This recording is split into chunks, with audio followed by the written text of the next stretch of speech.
वंदे मातरम साथियों, आपका स्वागत है हमारे YouTube चैनल ग्रीन ऑर्गो फार्म में। आज 24 मई 2025 को हम एक वीडियो अपने खनन जोन के ऊपर डाल रहे हैं। इसमें हम प्रकाश डालने की कोशिश करेंगे कि खनन जोन के क्या हाल हैं, क्योंकि अब 1 महीना बाकी है बारिश आने में, और इससे पहले हम किस हाल में हैं खनन जोन में। साथियों, अभी दोपहर में मैं खबर पढ़ रहा था। खबर ये थी कि अब खनन माफियाओं पर गैंग स्तर में कार्रवाई की जाएगी और इसमें ट्रांसपोर्टर, मालिक और चालक का गैंग माना जाएगा, जिसकी चल अचल संपत्ति की जांच होगी और संपत्ति जब्त भी की जा सकती है। शुरू में बेहेट, चिलकाना, सरसावा व मिर्जापुर के 35 माफिया चिन्हित किए गए हैं जिन पर कार्रवाई हो सकती है, क्योंकि यहां से अवैध खनन के मामले लगातार सामने आ रहे हैं। पिछले 1 साल में यहां से करीब 35 मामले सामने आए हैं, जिसमें बेहेट से 19, सरसावा से 5, मिर्जापुर से 3 और बाकी जो है वो चिलकाना थाने के मामले हैं। गैंगस्टर के बाद इनका चार्ट थाने पर लगाया जाएगा और कुछ चीजें ऐसी हैं जिन पर हम और इससे अलग भी प्रकाश डालने की कोशिश करेंगे। सबसे पहले तो मैं यहाँ पे एक सुझाव अपने प्रशासन को देना चाहूँगा, अपने शासन को देना चाहूँगा कि यहाँ इन्होंने जो ये आपका ट्रांसपोर्टर, मालिक और ड्राइवर का जहाँ पर इन्होंने संज्ञान लिया है कि इन 3 आदमियों का गैंग माना जाएगा, तो हमारा इसमें एक सुझाव है कि इसमें एक और आदमी शामिल किया जाए। जिस क्रेशर से माल लिया गया है, सबसे बड़ा दोषी वो है, क्योंकि प्रलोभन वो देता है, आमंत्रण वो करता है, उनके मुंशी बुला करके लाते हैं कि आइए हमारे यहाँ से बिना प्रपत्रों के माल मिलेगा।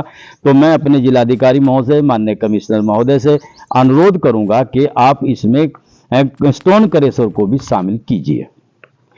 अब इसके अलावा हम किस हाल में हैं, किस हाल में नहीं हैं, क्या पोजीशन यहाँ पर है। ईमानदारी में से कई बार हम कहते हैं कि हम यहाँ खनन जोन में नहीं बल्कि एक काली घाटी में रहे हैं। काली घाटी का मतलब होता है जहाँ पर कोई सुविधा उपलब्ध नहीं होती। साथियों, सबसे पहले हम रास्ते की बात करते हैं। पहली बार भी मैं वीडियो डाली थी, 2-3 वीडियो डाल चुका हूँ अलग अलग त्योहारों पर। 26 जनवरी पर मैंने वीडियो डाली थी, उसके बाद होली पर वीडियो डाली थी। हमारे जितने भर रास्ते हैं, हमारे ताजेवाला से लेकर और हमारा पंचकुआ तक, हमारे पूरे सुंदरपुर जोन में, चाहे साकुंबर का इलाका रहा हो, कहीं भी रहा हो, जितने भी छोटे रास्ते हैं, लिंक रोड हैं, हमारे सब टूटे हुए हैं। इसके अलावा हमारे जो बड़े मार्ग होते थे, चिलकाना ननौली मार्ग था हमारा, गंदेवर से हमारा चिलकाना मार्ग था। आप खुद जाकर के देखिए, इन मार्गों पर आप चलने की हालत में गाड़ियां हमारी नहीं हैं। बड़े बड़े खड्डे हैं और कहीं भी दुर्घटना हो सकती है और आदमी की जान जा सकती है। तो रास्तों के मामले में हम लोग बिल्कुल जीरो हैं। यहाँ पर कोई सुविधा नहीं है। हमें ऐसा लगता है जैसे हम इस दुनिया के लोग ही नहीं हैं, किसी आदिवासी क्षेत्र में रहने वाले लोग हैं। जितने हमारे रफ्ते हैं, चाहे वो कांसीपुर का पुल के बराबर का रफ्ता रहा हो, या फिर आपका मझाड़ी का रफ्ता रहा हो, या आपका शेखपुरे का रफ्ता जो कभी हुआ करता था वो रहा हो, या फिर जितने भर भी हमारे इस क्षेत्र के रफ्ते हैं, घाट क्षेत्र के रफ्ते हैं, जिसमें से अधिकांश तय टूटे हुए हैं। और बारिश आने में सिर्फ 1 महीने का वक्त है। 1 महीने के अंदर बारिश आ सकती है। इसमें हमारे मरीज भी वहां से निकलते हैं, हमारे विद्यार्थी निकलते हैं, हमारे बच्चे निकलते हैं। तो क्या भविष्य होगा हमारे बच्चों का, आप लोग अंदाजा लगा सकते हैं। तो रास्तों के नाम पर कहीं पता लगता है कि किसी रास्ते का कोई पैसा मंजूर हुआ पड़ा है, तो बरसात में उसका क्या करोगे। मूलभूत सुविधाएं से जोड़ने का इस क्षेत्र को प्रयास हमारे अधिकारी करें, हमारा शासन करे, हमारा प्रशासन करे। बहुत अच्छी सरकारें हमारी प्रदेश में और देश में हैं, तो हम चाहते हैं कि हमारा भी विकास हो। सड़कों के नाम पर कम से कम हमारी गाड़ियां तो बचे। बड़े बड़े गड्ढे, जब कीचड़ होता है, बरसात होती है तो कीचड़ से लबालब हो जाते हैं, और जब गर्मी होती है तो धूल से सराबोर होते हैं। पता नहीं किस कृत्य की सजा हम लोगों को मिल रही है। धूल उड़ती है, धूल के गुबार उड़ते हैं, लोग यहाँ कैंसर के और फेफड़ों के मरीज होते जा रहे हैं। तो मैं शासन प्रशासन से गुहार करूंगा कि इन रास्तों को ठीक करें और कम से कम हमें जीने का अधिकार प्रदान करें। इसके अलावा मैं बात करूंगा क्रेशरों पर अवैध खनन जितना फिलहाल हो रहा है, इतना पहले कभी नहीं हुआ है। और जिसमें आपका बर्था जो है ना, असलमपुर बर्था और असलमपुर कोरसी, पूरा एक सिंडिकेट वहां पर पूरा काम करता है, पूरा हब बन गया है चोरी का। वैसे साकुम्बर क्षेत्र में भी चोरियां हो रही हैं, आपके सुंदरपुर क्षेत्र में भी बड़े पैमाने पर चोरियां हो रही हैं, लेकिन बर्था सर्वोपरि है और नंबर 1 पर बर्था असलमपुर और बर्था कोरसी है। मजे की बात यह है कि सीसीटीवी कैमरे रास्तों पर लगाए गए हैं, सीसीटीवी कैमरे हर क्रेशर पर लगाए गए हैं, लेकिन मजे की बात यह है कि वो सीसीटीवी कैमरे कुछ टाइम के लिए बंद कर दिए जाते हैं, कुछ घंटों के लिए बंद कर दिए जाते हैं, और एक फरमान जारी होता है कि रात के 12 बजे से लेकर 5 बजे तक जितनी गाड़ी निकाल ली जाए, वो किसकी सेटिंग से होता है, कोई अधिकारी उसमें शामिल है या उसमें खनन माफिया ही शामिल है या उसमें आपके फील्डर ही शामिल है, हम नहीं कह सकते। लेकिन बिना किसी सह के इतने बड़े पैमाने पर चोरी, अरबों रुपए की चोरी इस जोन में हुई है, जो लगातार गाड़ियां रात को अनाधुंध भागती हैं। तो सीसीटीवी जिनका हमारे जिलाधिकारी महोदय ने जिक्र किया था, हमारे प्रशासन ने जिक्र किया था, वो सीसीटीवी बेकार साबित हो रहे हैं, यानी उनकी कोई अहमियत नहीं है, चोरी बराबर जारी है। और आप ये कह सकते हैं कि जब खनन पट्टे चल रहे थे, जितना खनन उस वक्त हो रहा था उससे ज्यादा खनन अब हो रहा है। अब इससे आगे हम चलते हैं, अवैध परिवहन की गाड़ियों की बात आती है। आप पूरी रात अवैध परिवहन की गाड़ियां चलती हैं। अगर कोई अधिकारी कहीं आ जाए तो इस तरह के फील्डरों का जाल है तो उसका पहले ही पता लग जाती है, गाड़ियां रुक जाती हैं। तो वो गाड़ियां जो होती हैं उनके ऊपर माइनिंग टैग की बात हुई थी, माइनिंग टैग तो छोड़िए, किसी के ऊपर नंबर भी अंकित नहीं है, और वो गाड़ियां लोगों को मारकर चली जाती हैं, कोई नंबर नोट नहीं कर पाता क्योंकि उनके ऊपर नंबर है ही नहीं। तो हमारे जो माननीय हमारे जो अधिकारी हैं, जो हमारे जिसको आरटीओ हम लोग कहते हैं, जो इनकी जांच करता है, हमें नहीं पता, ये पता नहीं है कि किस जगह पर पड़कर सो गए हैं। माननीय जिलाधिकारी महोदय, इनको उठाइए और उठा करके इनको जोन में भेजिए, रात को सड़कों पर देखिए कि जितने वाहन निकलते हैं, जितने डंपर निकलते हैं, जितनी गाड़ियां निकलती हैं, वो अधिकांशतः बिना नंबरों के होती है। जितनी ट्रैक्टर रेडियां निकलती हैं वो ज्यादातर बिना नंबरों के होती हैं, और वो किसी को कहीं भी एक्सीडेंट करके चले जाए, मार करके चले जाए, घर फोड़ करके चले जाए। छोटे छोटे रास्तों पर, हमारे पास गांव से थोड़ा पड़ता है, एक 10 फुट का रास्ता है, बड़ी बड़ी गाड़ियां वहां से निकलती है, दलित बस्ती है, उन लोगों की हिम्मत नहीं पड़ती कि किसी को रोक दे, और अगर किसी को रोकेंगे तो बहुत बड़ी फील्डरों की फौज है, उसको पीटेंगे, मारेंगे, डराएंगे, धमकाएंगे और वहीं से गाड़ियां निकाल करके ले जाएंगे, जिसकी शिकायतें अक्सर अखबारों में छपती हैं। और जो लोग दुखी हैं वो लोग अक्सर इसकी शिकायतें करते रहते हैं। तो संज्ञान लेना, हमारे अधिकारियों को संज्ञान लेना चाहिए। माननीय योगी जी, आपकी सरकार में ये हो क्या रहा है, इसको रोकने का प्रयास करिए। और ये जो लोग यहाँ पर आम जनता है, गरीब लोग हैं, इनको मूलभूत सुविधाएं भी चाहिए, उनको जीने का अधिकार भी चाहिए, तो उसको देने का आप कृपा करें, आपकी बहुत मेहरबानी होगी। इसके अलावा चेकिंग चौकियां, माननीय जिलाधिकारी महोदय ने, हमारे अधिकारियों ने चेकिंग चौकियां बनाई हुई है। चेकिंग चौकियां वसूली के अड्डे बन गई। पिछले दिनों छापा लगा था, कुछ वहां पर अमीन वगैरह पकड़े गए थे।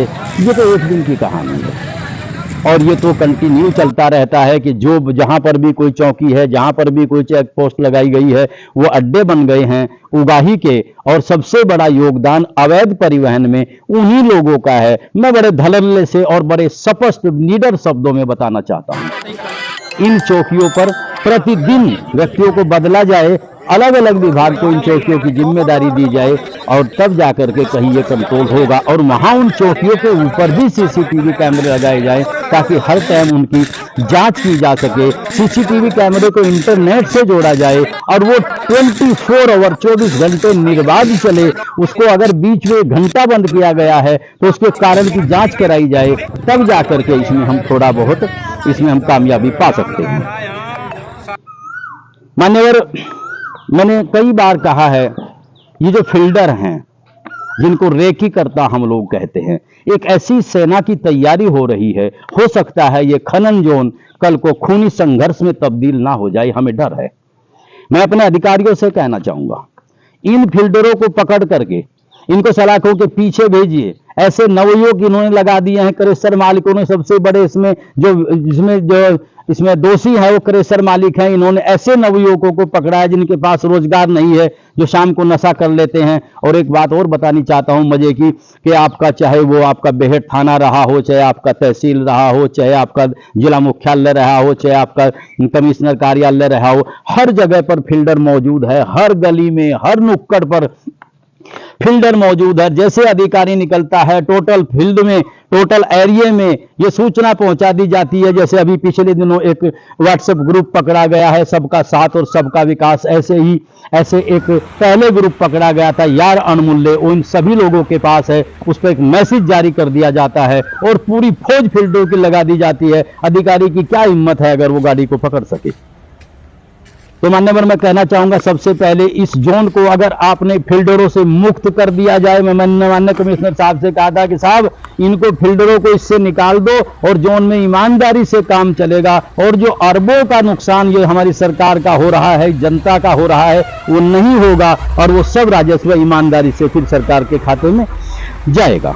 तो ये फील्डरों की हालत है मान्यवर। सूचना तंत्र इतना मजबूत है, मैं आपको बताना चाहूंगा कि आप यकीन नहीं कर सकते। क्या खुफिया विभाग, क्या सीआईडी विभाग, क्या आईबी विभाग, जो टीम लखनऊ से चलती है उसका पता अधिकारियों को बाद में लगता है, खनन माफियाओं को उसका पता पहले लग जाता है। बड़े ताज्जुब की बात है, ये लीक कहां से होती है, कौन लोग इनसे मिले हुए हैं जो इस काम में इनके सहायक है।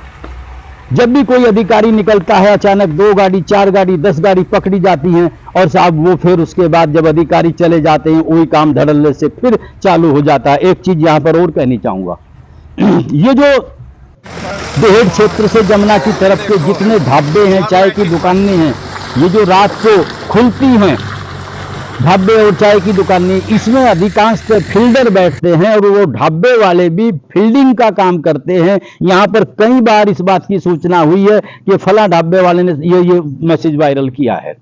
तो ये जितने ढाबे इनकी चेकिंग की जाए, इनको बंद किया जाए। जब खाना खाना है किसी ड्राइवर को तो बेहट से आगे भी खा सकता है, तो रात को 10 बजे के बाद खुलने वाली जो चाय की दुकान है, होटल है, इनको बंद किया जाए। ये सूचना तंत्र का काम करते हैं फील्डरों का, और इन माफियाओं को हर सूचना अधिकारियों की देते हैं, इसीलिए ये माफिया बार बार बच जाते हैं।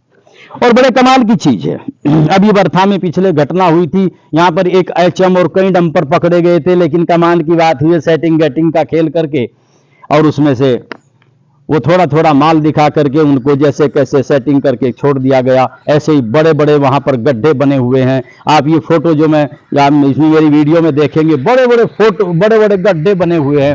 वो माल कहां गया, सोचने वाली चीज है। वो माल किन क्रेशरों पर गया? अगर वो क्रेशरों पर गया तो वो परिवहन में इतने बड़ी तादाद में अवैध परिवहन हुआ कि इतना अरबों रुपए का माल वो कहां चला गया, जिसके बड़े बड़े गड्ढे प्रमाण हैं। और इसमें अब बारिश का नजदीक है, मैं वीडियो डालनी इसलिए जरूर समझता हूं कि फिर कई अधिकारी पूछते हैं कि गड्ढे कहां पर है। फिलहाल हर गड्ढे बने हुए हैं, हर गड्ढा ज्यों का तो है, लेकिन जैसे बरसात होगी, यमुना में पानी आएगा, वो सब गड्ढे भर दिए जाएंगे। इसलिए बड़े उत्साह के साथ खनन माफिया पूरा जोर लगा करके उसमें डटे हुए हैं और वो खुदाई कर रहे हैं, क्योंकि उनको पता है कि अधिकारी यहां तक नहीं आएंगे। शिकायत करने वाला कौन है? हमें बार बार धमकियां दी जाती हैं, हमने लिस्ट बनाई हुई है उसकी, जो लोग धमकियां देने वाले हैं, मारने वाले हैं। अगर बाय द वे हमारी जान को कुछ हो जाता है, हमारे पास झूठे मुकदमे हमारे ऊपर किए गए, अगर जान को हो जाता है, उसकी लिस्ट बनाई हुई है जो हमारे घर वाले पे है, वकील के पास है, कई जगह रखी हुई है, जिसको बाद में जारी कर दिया जाएगा। ये चोरी का खेल। तो इसमें मैं आपको बताना चाहता हूं कौन कौन लोग अक्सर शामिल है। अगर किसी क्रेशर का गलती से नाम लिया गया हो तो वो अपनी सफाई दे सकता है। हमें ये तो माँ वैष्णव एक स्टोन क्रेशर है यहां पर नुनियारी में, बहुत बड़े खनन चोर हैं ये, पहले से बहुत बड़े अरबपति आदमी हैं। बल्कि इनके बारे में तो मैं ये कहना चाहूंगा कि इनकी जांच ईडी से कराई जाए और इनकी जो धन संपत्ति, अथाह धन संपत्ति इन्होंने पैदा की है, उस संपत्ति को सरकार के खाते में जमा किया जाए। उनके क्रेशर यहां पर भी हैं, हरियाणा में भी हैं, वर्धा में भी हैं, और इनकी बहुत बड़ी, इनके काफी दस्तावेज हमारे पास हैं। यहां पर मैं एक बात और अपनी सरकार से, अपने अधिकारियों से जानना चाहूंगा कि अगर इन माफियाओं के बारे में आपको कोई जानकारी चाहिए तो कई लोगों के ऐसे कागजात हमारे पास हैं जो ईडी के लिए पर्याप्त हैं और इनके ऊपर कानूनी कार्रवाई हो सकती है। जो अथाह संपत्ति, अरबों रुपए की संपत्ति इन लोगों ने जो अर्जित की है, जिसको ये गलत कार्यों में लगाते हैं, वो सरकार के खाते में जमा हो सकती है। तो ये मां वैष्णो, ये हमारा मुनियारी में अकेला ऐसा स्टोन क्रेशर है जो धड़ल्ले से माल लेता है और ये कहता है कि हमारी सेटिंग है। इस क्रेशर पर प्लस पॉइंट क्या है, जब रास्ते से माल आता है तो ये जो दूसरे क्रेशरों के जो कैमरे हैं उनसे पहले ही इसके उसमें रास्ता निकल जाता है और ये वहीं से माल डालता है। और मजे की बात यह, इसकी मशीनें और इसके डंपर, इसमें इसकी रेडियां इसकी चलती हैं। ये माल को जितना माल उठाता है, इनका एक खेल इन्होंने पता लगाया है कि किसी तरह से भी माल को बफर नहीं होने देना, कम नहीं होने देना। सपोज कि उन्होंने 10,000 क्विंटल माल लिया, 10,000 क्विंटल को रात के रात में उठा देते हैं। अगर कुछ बच जाता है तो इसको रफ्ता इन्होंने खोद रखा, उस रफ्ते में उसको मिला देते हैं। तो इसका ये काम चल रहा है। तो ये करीब ये आपका 15-20 दिन से ये लोग अपना चलाए हुए हैं। अगर किसी ने पूछा भाई किस तरह चल रहा, तो इन्होंने बताया कि हमारी सेटिंग है। अब वो सेटिंग किसके साथ है ये तो जांच का विषय है। और मैं माननीय अपने जिलाधिकारी महोदय से, अपने कमिश्नर साहब से हम लिखित में भी शिकायत करेंगे कि इसकी जांच कराई जाए कि ये सेटिंग किससे हो रही है, किस सेटिंग की वजह से जमुना मैया के सीने को फाड़ करके ये लोग अवैध रूप से धन अर्जित कर रहे हैं और उसको गलत कामों में लगाते हैं। इसके अलावा गंगोत्री स्टोन क्रेशर है। मजे की बात है, गंगोत्री स्टोन क्रेशर है आपका यहाँ पर बर्था असलमपुर में, तो वहां पर भी ये चोरी का काम होता है।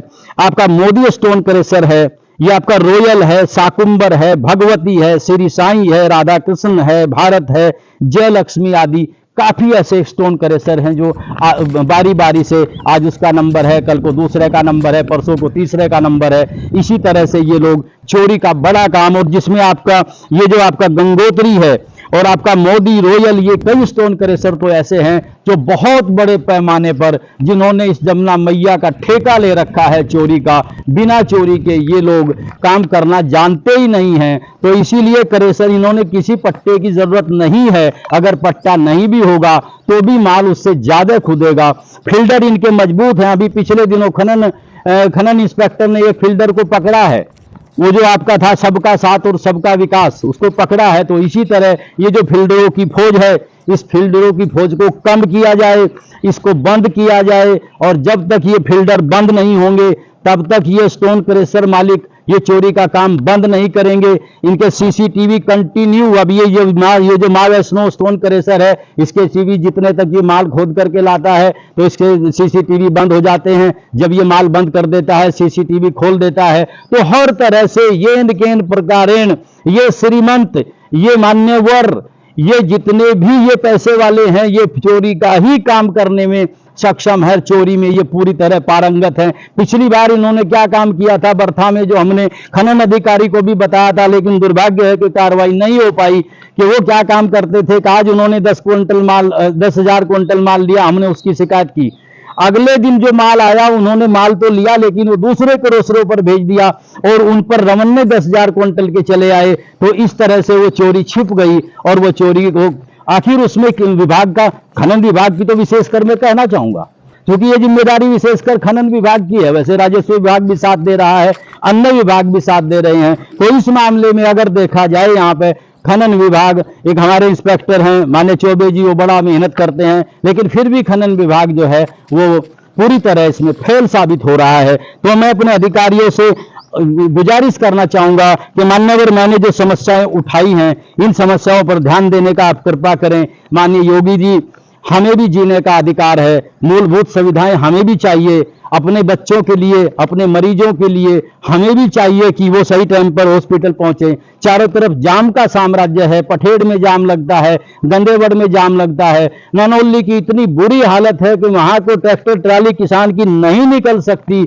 अर्थी भी वहां पर निकलने की पोजीशन ये है, या तो वहां पर कीचड़ का साम्राज्य होगा और या तो वहां पर फिर धूल का साम्राज्य होगा। तो इस हालत में मान्यवर, हमारा जीना मुहाल है और हम तो बस, हमारे दिल से यही बद्दुआ निकलती है, हे भगवान, इन लोगों का भी कुछ इंतजाम करिए, हे जमुना मैया, इनका भी कुछ इंतजाम करिए। तो आप लोगों के सामने मैं आम जनता से कहना चाहूंगा कि जागिए, कब तक अंधेरे में रहेंगे। हर चीज का एक मानक बना हुआ है, खुदाई का एक मानक है, लोड का एक मानक है, हर चीज का एक मानक है। खड़े हो जाइए और मानकों के विपरीत जो काम करता है उसको जोन से बाहर करिए, उसको पकड़िए, प्रशासन को मदद करिए उसको पकड़वाने में। तो आप लोग जागिए। काफी एक्सीडेंट होते हैं, काफी लोग मरते हैं, लेकिन उस मुर्गे की तरह वो मुर्गा जो काटने वाले के बार में रखे हुए हैं वही मुर्गा बोलता है जिसकी गर्दन पकड़ी जाती है, बाकी चुपचाप दाना चुगते रहते हैं। आखिर कब तक आप लोग सोते रहोगे? जागिए और बाहर निकलिए और ये जुल्म आप लोगों के साथ जो हो रहा है इसका विरोध करिए। और इन्हीं शब्दों के साथ आपका बहुत बहुत धन्यवाद। अगर कोई विषय मेरे संज्ञान में दूसरा आया उसको लेकर के आपके बीच में आऊंगा। आप लोगों का बहुत बहुत धन्यवाद। जय हिंद, जय किसान, जय जमुना मैया, जय जमुना मैया, जय गौ माता, जय हिंद। बहुत बहुत आभार, बहुत बहुत धन्यवाद।